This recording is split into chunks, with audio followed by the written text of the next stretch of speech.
firearm.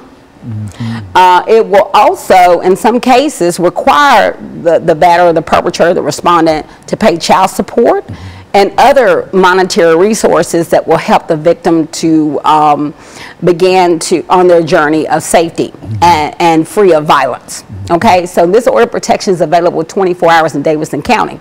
There are several advocacy centers available to help victims here in Nashville, since their show is domestic violence in Nashville. Yeah, so we have the Gene Crow Advocacy Center, which is located right at the courthouse, and they have advocates there on staff that will help victims to obtain orders of protection and go to court with victims. Under the leadership of Mayor Berry, we're going to see the building of an Office of Family Safety Center. And it's going to be on Murfreesboro Road. And it's going to be a one-stop shop where victims can go in to get advocacy help, counseling help, and to get an order of protection and to get a warrant, to obtain a warrant against the person who has hurt them. And there are going to be other wraparound services there at the Office of Family Safety. I do want to also share with your listening audience, if they need to talk to someone in 24 hours, they can call the YWCA hotline, which is 615-242-9911. So those are, or Morning Star as well, 615-860-0003. So these local agencies are available to provide victims with help 24 hours a day. And so you think that Nashville is very, very progressive in terms of trying to deal with the issue of domestic violence. But now, I also understand that there are not enough domestic violence shelters in town to accommodate the individuals that might be trying to get away from the batterer and whatnot. That's true, and that's when we had to step up as a community and help victims. So shelters depend on money from various resources, donations, state funding, and other types of individual contributions to their agencies to make shelters available. So you can definitely lobby your legislator to give more money to these funds to support shelters and to increase the beds for victims of domestic violence. Pastor, close us out here. You know, it's kind of puzzling, you know, because like I say, in my situation, when you don't know, you know, you don't have an idea. And then when you look at it now that, you know, my daughter has no voice in the situation, and now the perpetrator, he's trying to, you know, blame her. Put all the blame on her. Yeah, he's trying to blame her. And of course, there's nothing there present that, you know, to support anything that he's saying, you know, but to try to blame her, it's almost trying to say, well, you're responsible for your own death, but then when I'm hearing about the power and control and the fact that, you know, my daughter has this personality that if she didn't want to talk to you, she wouldn't talk, you know, and that's with anybody, you know what I'm saying? So, and in that situation, he came in and he tried to make her have a conversation with him where she hadn't been talking to him for a couple of days, that I found out from my wife. And he tried to make her talk to him, you know, this same thing he told me. And what I didn't know, I knew that when I picked him up, he had her car keys and her cell phone and stuff like that. But what I didn't know was that she was, until I heard his testimony, viewed his video testimony, that she was actually trying to leave. And he came out of the house, her house. She was going to leave him in her house as she left and get in her car and leave. And he came out in the yard and took her keys, physically took her keys from her, and then wouldn't give them back, and this how this whole thing began to escalate, you know. And then at the end of the day, my daughter's deceased, and now he's trying to wiggle his way out of it. And I'm thankful that, you know, the district attorney's office is, you know, is fighting this thing, you know, and I believe that, you know, we'll overcome in the situation. You know, and then you think about, you know, it's a lot of young women, you know, that will move these guys into their houses and stuff like that without really even knowing these people and who they are and stuff. And this guy, he seemed to be an okay guy, you know what I'm saying? But at the end of the day, you know, it turned out, you know, differently. You know, now my daughter's 24-year-old daughter is deceased, you know, murdered by somebody that I thought was okay, my wife thought was okay, because like I say, there was never any sign. Right. And batterers don't tend to wear a sign that say I'm a batterer on the back. The relationship always usually starts off good. Just like, and I go back to the Medea's family reunion example, it always starts off good. And we want to believe the best about people.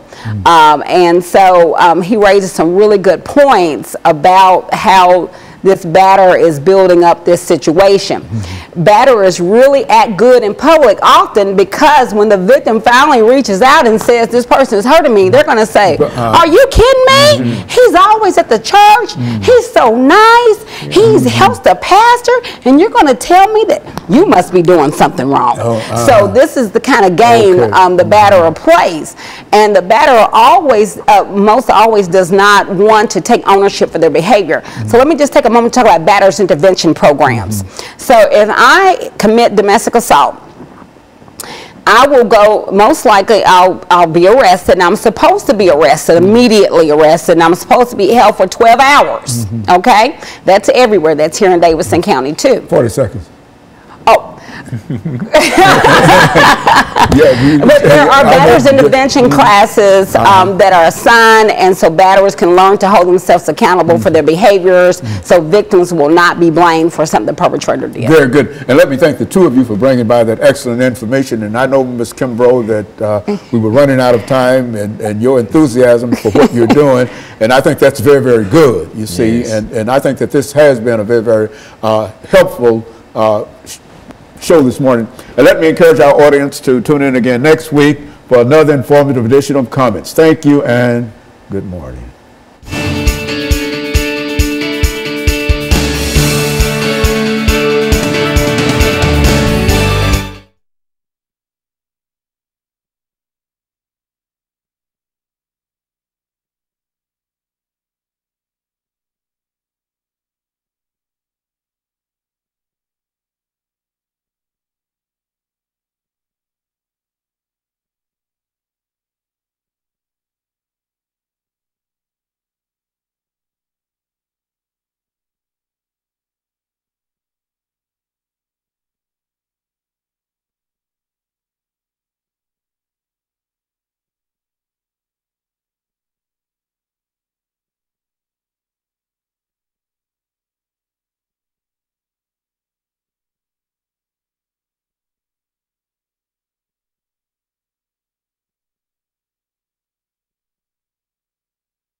Surely will. I'll see you in 2 weeks, definitely.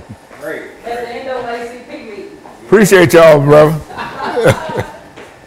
Take care now. Yeah, y'all be good now.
Baldwin.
Oh, Dr. Baldwin, waiting on you.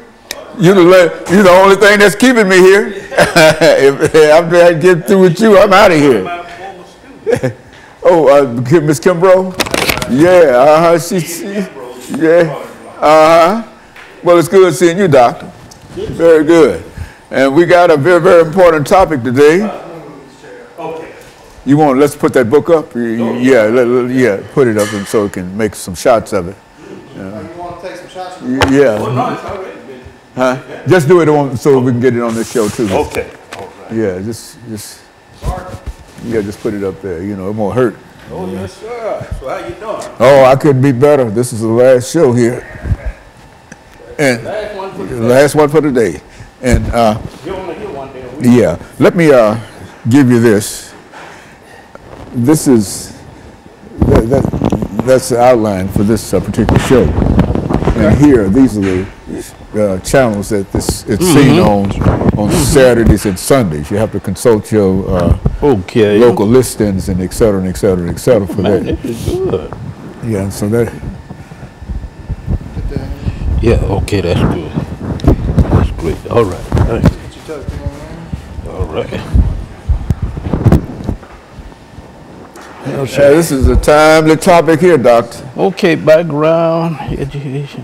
Yeah, it's just basic, you know, kind of information. I thought we might deal with three questions. One, what are the issues confronting blacks in this election? Okay. And to what extent are they being addressed by the two-party system? And secondly, where will black support go? Will blacks remain loyal to the Democratic Party? And then to deal with the general question at the end of the importance of this election. Well, let me see this. See, I'll give this to you when I get through. This Okay. is I've got only the copy I have here. Okay. And so you take this with you. Okay. But I just want to see what happened. Okay, African Americans in politics, background education, that's the first 6 minutes. Yeah. Then African Americans in politics, that's 8 minutes. You can talk about that. And then our number 3 challenges of election of 2016 and Trump and African Americans. So, and I think that in a real sense that sort of captures. That looks good. That allows you to bring those 3 ideas in reference to what we're doing here. Yeah, this is. They got this big debate tonight. Oh man, yeah. Are you gonna watch it? Yes. Oh yes. Okay. Oh yes. I wouldn't miss it for nothing in the world. I watched all 3. I watched all of them also, including the vice president. That's right. Yeah, I watch it all. Yeah, man. That's MSNBC and CNN. I mean, that's about the only channels that we watch at home. How you think this thing gonna turn out? Oh man, we got to win this thing. Yeah, you think you can? Yeah, I think we will. I think we will. This man is. How if they put him in there, we in trouble. You said that when we talked about this alt-right. See, you know, you were right on. in reference to the alt-right movement. Alt-right, man. Did you see Rachel Maddox? Oh, yes, show absolutely. I saw her characterization of the whole movement. And so, yeah, the whole movement. Yes, that's right. yeah, man. I was glad to see that. I said, now, that's just right, what Dr. Baldwin, exactly. And, man, Steve Bannon and all these all guys, man. Yeah, the whole group there. The whole group. Everything that you said in reference to it, that she brought it all out and put it all together. It's just a more respectable image of the Klan. Neo-Nazis. That's all it is. They're nativistic. They are anti-immigration, anti-appointment, the whole thing. Oh, yeah. And they make up a large percentage of people. Because those are his followers. Those are the folks that follow him. But I don't think that, as everybody said, it's not enough to give him a victory. I hope not. And we really don't need him, Dr. Baldwin. He'll set everybody back up 100 years, man. Yeah, but you know, this is a strange year. After Obama, 8 years of Obama, I think a lot of anger in the larger society. You know what I'm talking about. Yeah, I know exactly what you're talking about. And that might cause the kind of backlash that I hope not. I hope not either. Yeah, we can't. No, we can't. Well, I tell you, you won't get that with my vote. No, it depends on me. That's one thing I know for sure. I don't know about everybody else. Same here, Doc. Yeah, we're just glad to have you. Hang on to that. Yeah, well, get it from me when I just wanted to make sure. Yeah, okay. I just wanted to make sure that we had it. That I had the information. I got another, one of those. And I just wanted to give that to you. Okay. So that you could find all this information there, because.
Thank you and welcome to the show this morning. The topic this morning is African Americans and the election of 2016. And we have with us to talk about the election of 2016 and the impact on African American citizens, Dr. Louis Baldwin from Vanderbilt University formerly. And of course, Dr. Baldwin, you're retired now and doing great work, going all over the world, talking about Dr. Martin Luther King. And I think we've said time and time again that you are the greatest Martin Luther King scholar in this nation, primarily because of your scholarship in reference to doing it. And that's why we simply call upon you time and time again, because not only are you familiar with Martin Luther King, but also information that is contemporary with Dr. Martin Luther King. And I want to say publicly how we appreciate you and for the information that you're giving, and I know our audience feels the same way. But let's start off this African Americans and the election of 2016, Dr. Baldwin. Having you make a few statements in reference to your background, education, and experiences. Yeah. And then we'll have that second segment and third segment to talk about the impact of the election of 2016 on African Americans, or vice versa. That's right. You see, and so let's do it from that perspective. Yes, well, I'm a native of Camden, Alabama. I grew up in Wilcox County, Alabama, which is known as part of the Alabama Black Belt. I grew up there in the late 40s and the 50s and early 60s, was exposed to much of what went on in terms of the civil rights movement in the Alabama Black Belt, and that instilled in me, I think, a deep interest in politics. As you well know, the civil rights movement was about not only the advancement of civil rights, but also about political rights, economic improvement in the black community, etc. So I was introduced very early to those kinds of values. Grew up in Camden, Alabama, attended the public schools in Camden, Alabama, graduated from Camden Academy High School in 1967. And in the fall of 1967, I matriculated at Talladega College in Talladega, Alabama, and at that point, 1967 to 71, I not only majored in history and minored in political science, I was also involved in some of the demonstrations at Talladega College. So I graduated at Talladega in 1971 with a degree in history, went to Crozer Theological Seminary in Rochester, New York, was there for 3 years in the Master of Arts program, also received the Master of Divinity degree from Colgate Rochester Crozer Seminary, and from there to Northwestern University.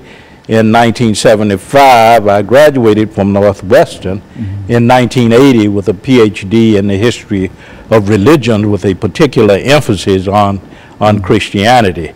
So that was the beginning of my interest in American politics, and particularly the impact of American political values and systems on the African American community.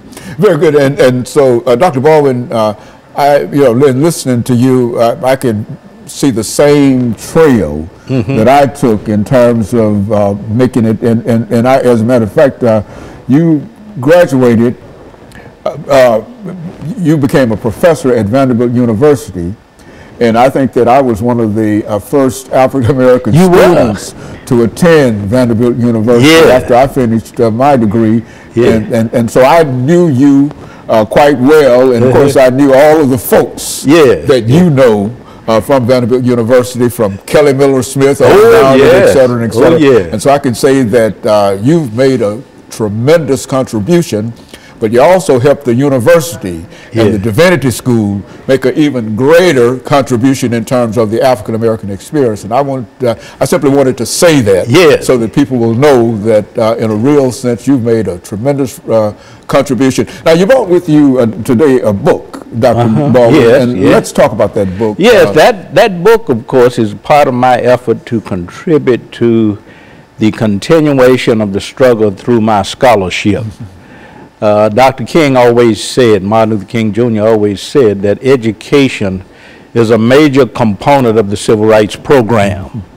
So I took that seriously, and in the course of my 30 to 35 years of teaching, I published a lot of books on Dr. King, and the book that you have in mind now, Behind the Public Veil, The Humanness of Dr. King, is an attempt to humanize a major figure in the civil rights movement. Very good. And of course, Dr. Baldwin, we're going to get ready for our first commercial break, and then we'll come back and we'll have about 8 minutes for the second segment, and we'll allow you to continue. We'll be back with our audience following this very, very short commercial break.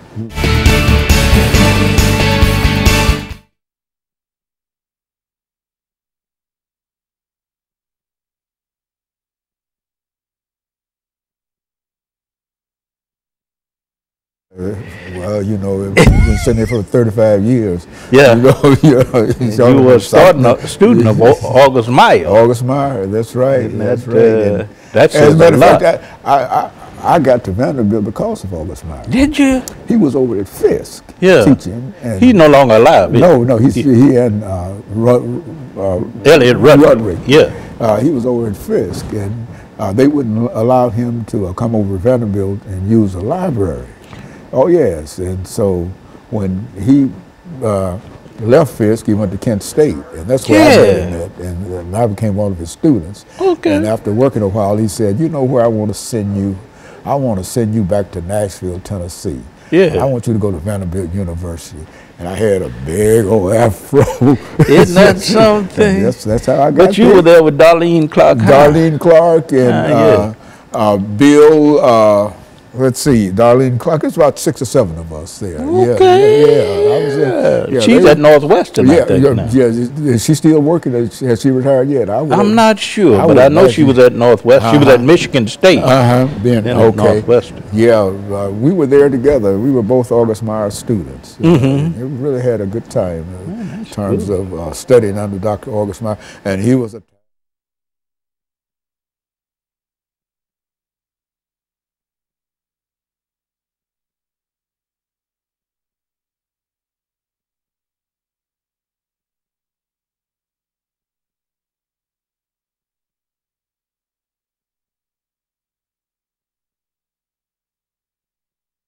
Thank you, and welcome back to the second segment of the show for today. We're talking to Dr. Louis Baldwin, and he's talking about African Americans and the election of 2016. Dr. Baldwin, let's see if we can continue this second segment by talking about some of the issues in this election that might have an impact upon African Americans and some of the consequences. I think that's very important. I would say that the issues confronting Black Americans in this election, of course, are the same issues confronting all Americans to some extent. We're very interested in education, very interested in jobs, in a living wage, you know, and also issues that have to do with child care, that kind of thing. But when you look at the Black community, you're also taking into account more specific concerns, such as the relationship of the African American community to law enforcement. We know the epidemic of police shootings over the last decade. So Black Americans have a specific concerns about how we might improve relations between the Black community and policemen, or the Black community and law enforcement. And we also have a concern about equality, racial equity in the criminal justice system. And I don't see those issues being addressed very much on either side. Of course, we vote democratically, primarily African Americans do. But if you look at the presidential debates, 2 debates that have occurred so far, very little has been said about the Black community's relation to law enforcement, and very little has been said about the criminal justice system. Well, it seems to me that very little has been said in terms of policy about many things. Exactly. With this election, but go on. Yeah, how do you deal with issues of poverty, for an example, in areas like Detroit and Chicago? How do you deal with gun violence? Essentially nothing has been said about that policy-wise. So what we're dealing with here is an African-American community that is struggling with how to cast their votes. I think most in the African-American community will remain loyal to the Democratic Party. But we have to admit that very little has been said about these kinds of issues, about issues of affirmative action, about issues of voter suppression and intimidation. These are the kinds of issues that Black people hold dear. And unfortunately, we haven't seen much of this addressed in the debates between the presidential candidates. But I think African Americans will remain loyal to the Democratic Party. And you know, Dr. Baldwin, sometimes it appears that we've simply forgotten what the suffrage has done for African Americans. Exactly. You know, and I'm just hoping that there will be a renewed attempt on the part of our leaders Yeah. to further enhance what we're trying to do at the ballot box. Exactly. If you look at the statistics now in the polls, I think we can say that 87% of African Americans will support the Democratic candidate. Of course, studies show since August of this year, 2016, that in some states 0% support the Republican candidate. And I've seen in other polls 1% to 8% for the Republican candidate. So what you see in these polls, of course, is the continuing loyalty of African Americans to a particular party system, the Democratic Party. But again, you know, the question remains, you know, to what extent have these party systems addressed the kinds of issues that African Americans hold dear? And I think that it's true, as you indicated, that we've seen very little information in reference to what the Democratic Party can and will do in terms of policy. Exactly. But on the other hand, the other folks have said absolutely nothing, anything about it. Exactly, you know, exactly. And usually what they refer to as dog whistles and all those kinds of old ideas of taking us back a century, almost a century. And that's the point you have to be careful about. How, to what extent will we turn back the clock? And I think you're quite right that the failure to address these issues means, of course, that what Black Americans feel and what they cherish have really gotten lost in this election cycle. You don't hear much discussed at all about what we think, or what we feel, or what we think about the future, or the kinds of issues that we hold dear, the kinds of values that we cherish. And so it's a very strange election cycle. And I think it's summarized by the word, what have you got to lose? Exactly, exactly. And when you start summarizing everything and looking at a large percentage of the electorate from that perspective, it's really difficult to find out how, and I don't see how a party can survive with the kind of attitudes that many of them are taking toward not only Africans, but all minorities. Yeah, Latino Americans, Muslim Americans, gay and lesbian Americans. You have to be very careful. I think you have to be able to respond with policy initiatives that speak to the concerns of all of these segments of our society. And unfortunately, we haven't heard very much about that at all. And of course, these debates that they're having really does not, in a real sense, produce any kind of information. It's a lot of showmanship and a lot of whatever. But really very little information in terms of what people will do. Yeah. And charges back and forth, attacks back and forth. And very little in terms of policy initiatives and policy solutions to the problems that we all face as Americans, and more particularly what African Americans face. And we've been down for a long time in terms of the kind of aid and assistance that we need in terms of ability to do what we have to do. Exactly. We're concerned very much about our future in this country. What about the future of affirmative action initiatives? What about the future of voting rights? What about the future of pay equity and employment opportunities?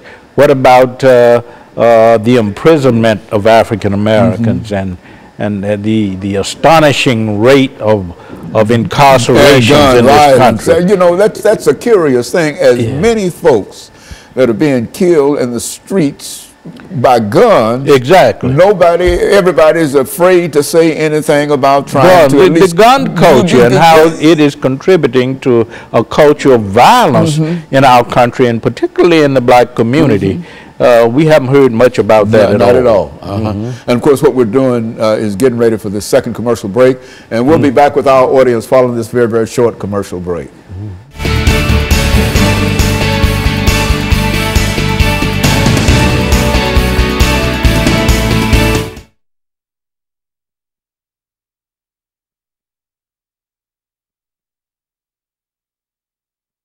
people back to It's all work. about personal attacks, Just, you know. and my God, hate. That's what it is. Exactly. That's hate. Hate. Nothing but hate. That's all it is, man. I mean, you know. And hopefully, I hope it doesn't discourage, and I'd like to deal with that in the last segment. Okay. To what extent this might discourage turnout. I think it's going to promote turnout myself. You do? Oh, yes. Oh, yes. my I think that we're going to have the greatest, black folks going to get out and vote. I think, and I think all of the people who have felt disenfranchised Gonna get out and vote. Get out and vote. Lord, and that benefits the Democratic Party. Yeah, that will benefit the Democratic Party. I just don't see any place where folks are going to stay at home. I mean, this thing has gotten too hot. Oh, yeah, for folks. You got to say something one way or the other. You know, that's what I told my son. I said, nah, and my grandson, I said, now, y'all, you tell your folks y'all got to get out and vote. I don't care who you vote for. But one other thing we need to deal with, I think, is to the extent to which the third party, the Libertarian Party, with Johnson, the extent to which he's ciphering off some black votes. That's right. That's right. Yeah. But I think Miss Clinton's going to win this thing. I'm sure. That's what all of the folks that I hear on television, MSNBC, CNN, Wall Street Journal, Huffington Post, they all show a victory. And I'm just praying that.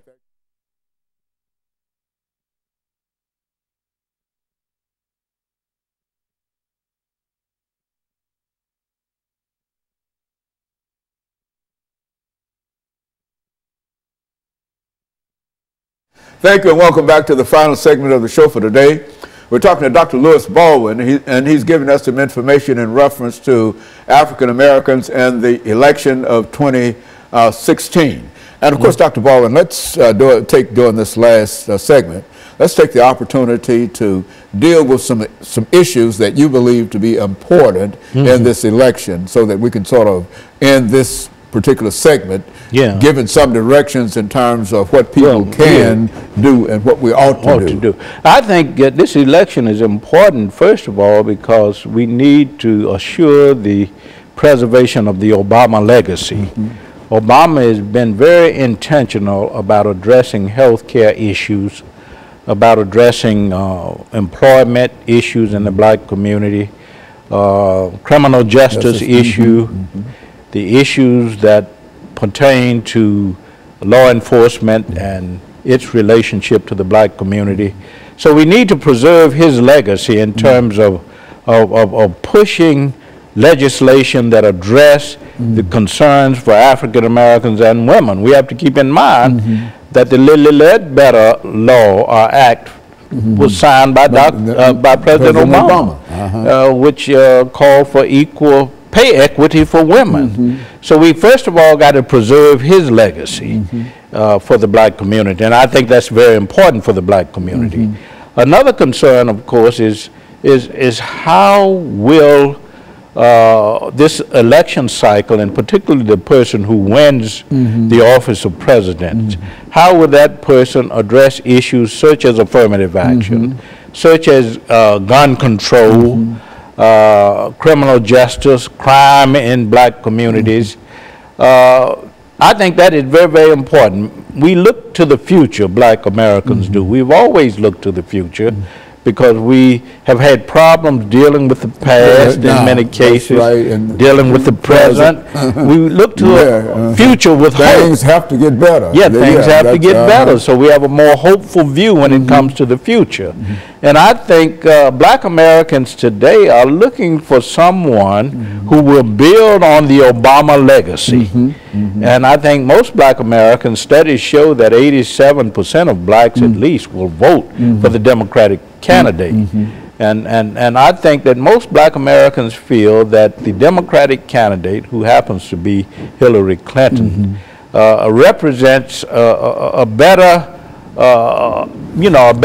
prospects, a better choice for the future in terms of how our own platform in the black community will be advanced, not only in terms of the preservation of the Obama legacy, but building on that legacy in terms of what? Creating more jobs. There's unemployment in certain black communities at 58%. So how will the future president address those kinds of issues? How will the future president address the gun issue? Hillary Clinton has talked about gun control. Donald Trump has talked about the Second Amendment rights and how to extend those rights. So I think, you know, we have to look at that because that's very, very important, because crime, particularly black on black crime, has reached epidemic proportions in places like Chicago and New Orleans and Philadelphia. So we have to be very concerned about the candidate who wins and how that candidate will promote our agenda as it relates not only to education and jobs and the Supreme Court very important. Yes, very important. Pay equity, voting rights, affirmative action. I think these are the concerns that black people bring to the ballot as they vote for our president on November 8th. And I think over the last 5 minutes, Dr. Baldwin, I think that this is an opportunity for black folks and other folks who feel that they've been discriminated against. Disenfranchised. That's right. It's an opportunity for them to move forward. Exactly. And the best way to move forward is to have a good agenda. Exactly. And I think that the Democrats do at least have somewhat of an agenda. I mean, at least it might be on the web page somewhere, exactly, but at least it's out there somewhere, and it's not a bunch of well, anyway, I mean, exactly. I think it characterizes itself. Exactly. When you talk about the opposite of that. Yeah, we have to keep in mind now that since the mid-'60s, when Martin Luther King Jr. was imprisoned at Reedville, it was actually 1961-62, blacks have shifted more toward the Democratic Party. And they've shifted more toward the Democratic Party because they perceive the Democratic Party as being more in line with the kinds of concerns that they have, particularly as they relate to civil rights, affirmative action, the right to vote, etc. So I think most black Americans will, in this election cycle, support the Democratic ticket to the tune of at least 87%. If you look at President Obama in 2008, he got 93% of the black vote. In 2012, he got 95%. I don't think that the Democratic candidate would reach that. But I think the Democratic candidate will at least receive 85 to 87% of the black vote.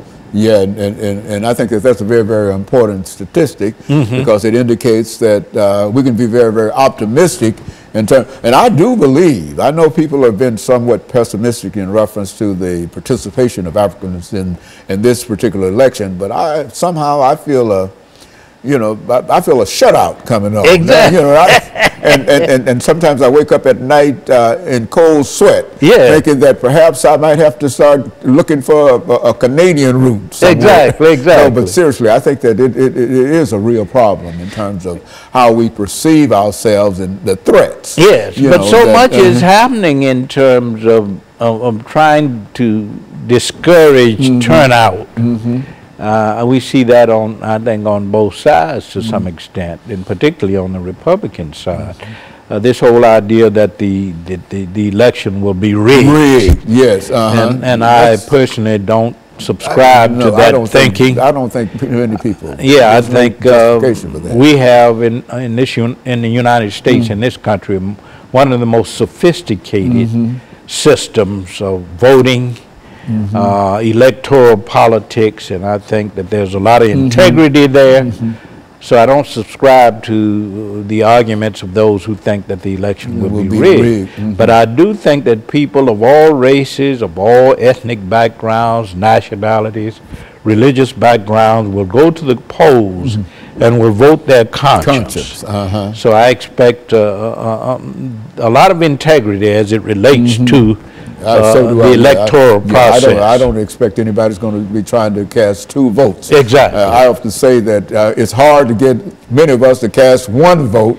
Exactly. Now, very seriously, you're going to get anybody to cast 2 votes. Go down there twice. Yes, I think I think it would be an election characterized by integrity, and I think that I think that this process in America in our country has more integrity than in other parts of the world. That's it. And if we don't have it, then how could we expect it to be anywhere else? Exactly. And in spite of what everybody say, this is indeed the greatest country Yeah, in the world. absolutely. And I feel it a privilege personally to be an American. Yeah. I mean, I've never seen anything that we've done Yeah. or whatever that would put me outside of being a citizen of the United States of America, in spite of all of the trials and tribulations that we've had in this country. I think that this is the best one for us. There's one thing we can claim, of course, is that our struggle has been toward the realization of participatory democracy. That's right. And we've been on that course. Yes, and I think we'll make it. Exactly. I think we'll be very successful. Exactly. And so, Dr. Baldwin, during the last